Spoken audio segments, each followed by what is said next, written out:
प्रिय संस्कृत मित्राणी, नमो नमः। मैं दीपमाला उपाध्याय आप सबका स्वागत करती हूँ। आज मैं कक्षा 10वीं पाठ 6 सुभाषितानि के अभ्यास कार्य को लेकर उपस्थित हूँ। यह अभ्यास कार्य पाठ के अंतर्गत आने वाले उन प्रश्नों का अभ्यास है जो परीक्षाओं में पूछे जाते हैं। इसके पूर्व इस पाठ का हिंदी अनुवाद व पाठगत अभ्यास कार्य को कराया जा चुका है।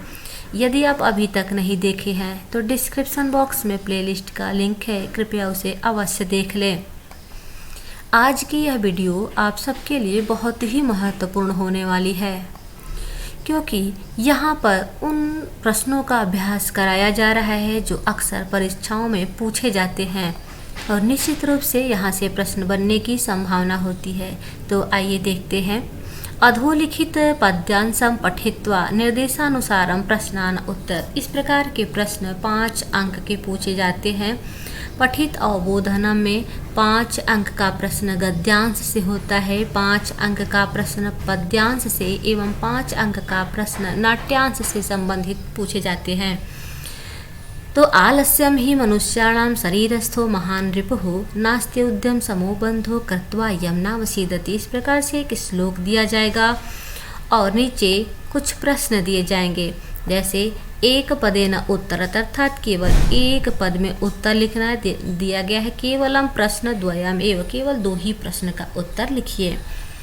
लेकिन यहाँ पर हम लोग तीनों अभ्यास करेंगे। अस्माकम महान रिपुः कः अस्ति, हमारा महान शत्रु कौन है। तो यहाँ दिया हुआ है आलस्यम ही मनुष्याणाम शरीरस्थो महान रिपु। आपका उत्तर केवल होगा आलस्यम। दूसरा है आलस्यम कुत्र स्थितः अस्ति, आलस्य कहाँ स्थित होता है। तो शरीरस्थो, अर्थात शरीरस्थो भी लिख सकते हैं या शरीरे। आलस्यम कृत्वा कः अवसीदति, आलस्य करके कौन दुखी होता है। तो आलस्य करके मनुष्य दुखी होता है, मनुष्यः या मानवः। इसके बाद है पूर्ण वाक्येन उत्तरत केवलम प्रश्नम एकम एव। यहाँ पर केवल एक ही प्रश्न करना है। वहाँ पर दिए गए इस लाइन को जरूर पढ़ लीजिएगा। अगर केवल पूर्ण वाक्येन उत्तरत लिखा हुआ है, इसका मतलब कि जितने भी प्रश्न दिए गए हैं उन सब का उत्तर लिखना है। और अगर यहाँ पर निर्देश दिया गया है कि केवल एक ही प्रश्न को लिखना है या केवल 2 ही प्रश्न को लिखना है, तो जो आपको सबसे अच्छा आ रहा हो आप उसे लिखिएगा। किम कृत्वा मनुष्य न अवसीदति, क्या करके मनुष्य दुखी नहीं होता है। तो यहाँ है उद्यमम नास्ति उद्यम समो बंधु कृत्वा यम नावसीदति, अर्थात उद्यम को करके मनुष्य दुखी नहीं होता। तो सिर्फ आपको किम के स्थान पर उद्यम लिख देना है, बाकी पीछे का वैसे लिख देना है। उद्यमम कृत्वा मनुष्य नावसीदति। फिर है कह मनुष्याणाम बंधु समः अस्ति, कौन मनुष्यों का बंधु के समान होता है। ध्यान रखिएगा, आप लोगों को श्लोक नहीं उतारना है, बल्कि आप उसका आंसर वहाँ से चुनिए और जो प्रश्न दिया गया है उस प्रश्नवाचक शब्द को हटाकर उसका उत्तर वहीं पे लिख दीजिए। तो है कौन मनुष्य का बंधु के समान होता है, लिखेंगे उद्यमः मनुष्याणां बंधु समः अस्ति। अगला प्रश्न है भाषिक कार्यम। तो महान रिपुः अनयोः पदयोः विशेषण पदम किम। विशेषण पद क्या होता है। जब हम कैसा लगाने से उत्तर प्राप्त करते हैं उसे हम विशेषण कहते हैं, अर्थात विशेष की जो विशेषता को बताए उसे ही हम विशेषण पद कहते हैं। तो यहाँ पर महान हो गया विशेषण। नावसीदति इति क्रियापदस्य कर्तृपदम, कर्तृपदम मतलब हुआ कर्ता और क्रियापदम अर्थात क्रिया। तो नावसीदति क्रियापद है। अब यह इस क्रिया को करने वाला कौन है, कौन दुखी नहीं होता। यहाँ पर दिया गया है मानवाः मनुष्यः, तो मनुष्य यहाँ पर कर्तृपद है। उद्यमम इति पदस्य विपर्यय पदम पद्यांशे किम अस्ति। उद्यम का विपर्यय, विपर्यय मतलब होता है विलोम पद। विलोम क्या है, तो आलस्य है। श्लोके शत्रु इत्यस्य पदस्य कः पर्यायः आगतः। शत्रु का पर्यायवाची क्या आया है, तो रिपु आया है। इस प्रकार से पहला श्लोक हुआ पूर्ण। दूसरे श्लोक का अभ्यास कर लेते हैं। गुड़ी गुणम वेति न वेति निर्गुणो बली बलम वेति न वेति निर्बलः पिको वसन्तस्य गुणम न वायसः करी च सिंहस्य बलम न मूषकः। कर कीदृशः जनः गुणम जानाति। कैसे लोग गुण को जानते हैं। कीदृशः गुणः, तो गुणी गुणः, गुणवान लोग गुण को जानते हैं। कैसे जानते हैं, गुणी लोग जानते हैं। और कीदृशः जनः गुणम न जानन्ति, तो निर्गुणो गुणहीन व्यक्ति नहीं जानते, तो कीदृशः के स्थान पे केवल आपको निर्गुण लिख देना है। करी कस्य बलम जानाति। करी अर्थात हाथी किसके बल को जानता है, तो करी च सिंहस्य बलम जानाति। करी हाथी सिंह के शेर के बल को जानता है। कौन नहीं जानता, तो मूषक नहीं जानता, चूहा नहीं जानता। अगला प्रश्न है पूर्णवाक्येन उत्तरत। पिकः किं जानाति वायसः च किं न मूषकः कस्य बलम न। किम पिकः किं जानाति और वायसः च किं न। पिक क्या जानता है और कौवा क्या नहीं जानता, तो पिकः बसन्तस्य गुणः जानाति वायसः च बसन्तस्य गुणः न जानाति। अगला है मूषकः कस्य बलम न जानाति। मूषकः सिंहस्य बलम न जानाति। मूषक सिंह के बल को नहीं जानता। इसी के अंतर्गत है भाषिक कार्य में श्लोके जानाति इति पदस्य पर्याय पदम किमागतम। पर्याय पद क्या आया है, तो वेति आया है। वेति मतलब जानना। वेति इति क्रियापदस्य कर्तृपदम श्लोके किम। वेति इति क्रियापद का कर्तृपद श्लोक में क्या आया है, तो गुणी आया है। गजः इत्यर्थे किम पदम पद्यांश से प्रयुक्तम। गज के लिए पद्यांश में कौन सा पद आया है, करी आया है। श्लोके निर्गुणम इत्यस्य पदस्य कः विपर्ययः लिखितः, गुणम। अब हम लोग प्रश्न निर्माण करना सीखेंगे। आलस्यम मनुष्याणाम शत्रुः। देखिए मनुष्याणाम, अणाम जिसमें लगा हो, नाम लगा हो, इसका मतलब है षष्ठी बहुवचन है और उसके स्थान पर आप याद कर लीजिए कि साम लिख देना है। और जहाँ पर स्य लगा है, रामस्य, मनुष्यस्य, दानवस्य, तो वहाँ पर आपको कस्य लिख देना है। मनुष्याणाम केशाम मनुष्यस्य कस्य। जैसे आलस्यस्य हुआ, आलस्यम क्षम्यताम आलस्यम मनुष्याणाम शरीरस्थो महान रिपु। अर्थ हुआ कि आलस्य मनुष्य के शरीर में रहने वाला महान शत्रु है। तो प्रश्न क्या बनेगा, क्या क्या मनुष्य के शरीर में रहने वाला प्रश्न है और क्या के लिए किम लिखते हैं। उद्यतेन उद्यमेन सम। उद्यतेन यहाँ गलत हुआ है। उद्यमेन समः बंधु नास्ति। उद्यमेन एन जिसके अंत में लगा हो, बालकेन, मृगेण, उद्यमेन, तो वहाँ पर केन लिखेंगे अर्थात तृतीया विभक्ति किसके द्वारा, किसके समान है, यहाँ पर किसके जैसा बंधु नहीं है। केन समम बंधु नास्ति।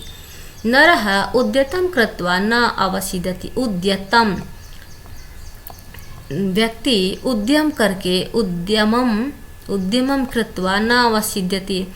उद्यम करके अवसीदति अर्थात दुखी नहीं होता, तो किम हो जाएगा। आलस्यम मनुष्याणाम शरीरस्थो महान रिपुः। आलस्य मनुष्य के शरीर में स्थित महान शत्रु है। अब यहाँ पर महान विशेषण पद है और विशेषण के लिए बताएं अभी विशेषण कैसे पता करते हैं, कैसा लगाने पर, और कीदृशः मतलब कैसा होता है। तो आलस्य मनुष्य के शरीर में स्थित एक महान शत्रु है। जब भी हम विशेषण के लिए प्रश्न बनाएंगे तो कीदृशः का प्रयोग करेंगे। बलवान बलम वेति। बलवान यहाँ पर करता है कह हो गया। बसंतस्य गुणः पिकः।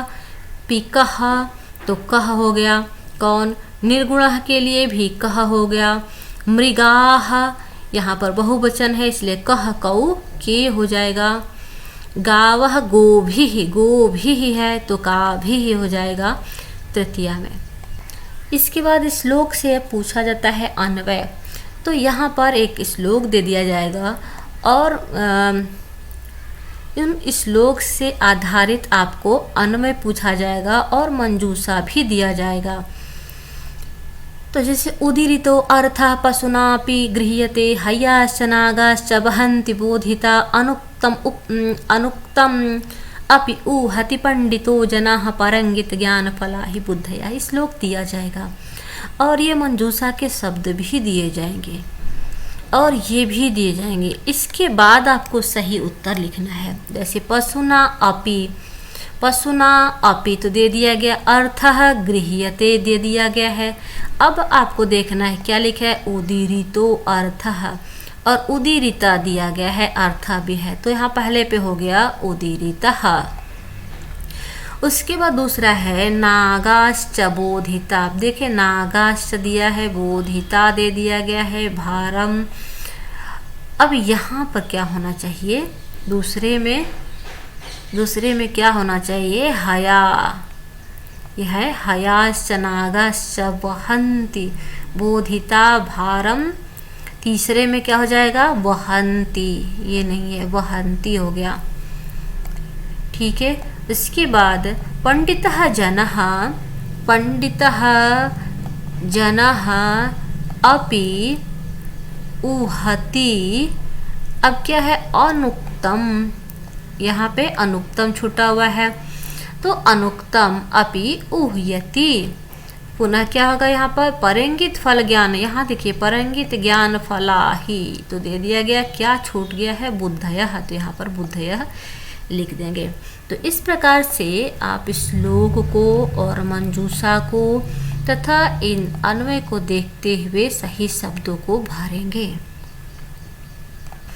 इस प्रकार से एक भाव, जिस तरह से अन्वय आता है वैसे ही भावार्थ भी लिखने को पूछ दिया जाता है। जैसे अमंतरम अक्षरम नास्ति, नास्ति मूलम अनौषधम, अयोग्यः पुरुषः नास्ति योजकस्तत् दुर्लभः। अब इसका ये भावार्थ है। अर्थ तो होता है कि जो शब्द दिया गया है वैसे ही बता दो सीधे सीधे, और भावार्थ मतलब कि उसका भाव क्या है, लिखने का मतलब क्या था, क्यों लिखा कवि ने करके। अस्मिन् संसारे, यहाँ भी श्लोक और अन्वय दिया जाएगा और उस भाव के अनुसार भरना है।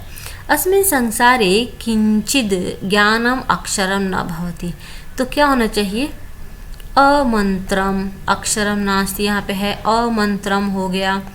दूसरा है एवमेव औषधि गुणम रहितम वृक्षाणाम, इसी प्रकार से भी औषधि गुण रहित वृक्ष क्या होगा, मूलम, मूलम अनौषधम है तो मूलम हो जाएगा।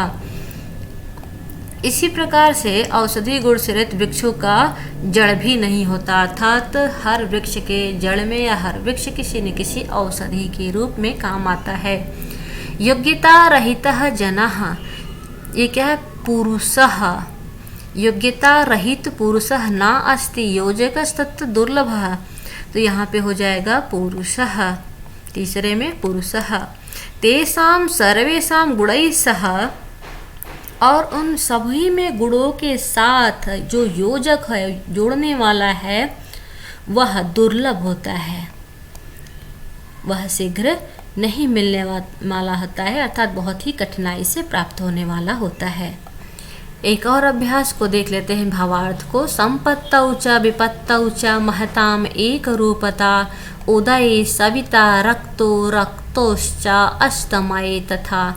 अस्य भाव अस्ति यत यथा सूर्यः, इसका भाव यह है कि जहाँ जैसे सूर्य क्या हो जाएगा, उदय समय रक्तः भवति, उदय होने के साथ रक्त होता है, स अस्त समय अपि रक्तः भवति, वह अस्त होने के समय भी लाल रंग का होता है। तथैव, ठीक उसी प्रकार से महान्तः, महान तो यहाँ पे हो जाएगा जनाः, महान लोग भी, संपत्ति आगते सति अपि शान्तः भवति, संपत्ति के आने पर भी शांत होते हैं। एवमेव, ठीक उसी प्रकार से विपत्तौ विपत्ति, ठीक है, विपत्तौ आगतौ विपत्तौ आगते अपि शान्तः एव तिष्ठन्ति, विपत्ति के आने पर भी शांत रहते, अर्थात संपत्ति हो या विपत्ति हो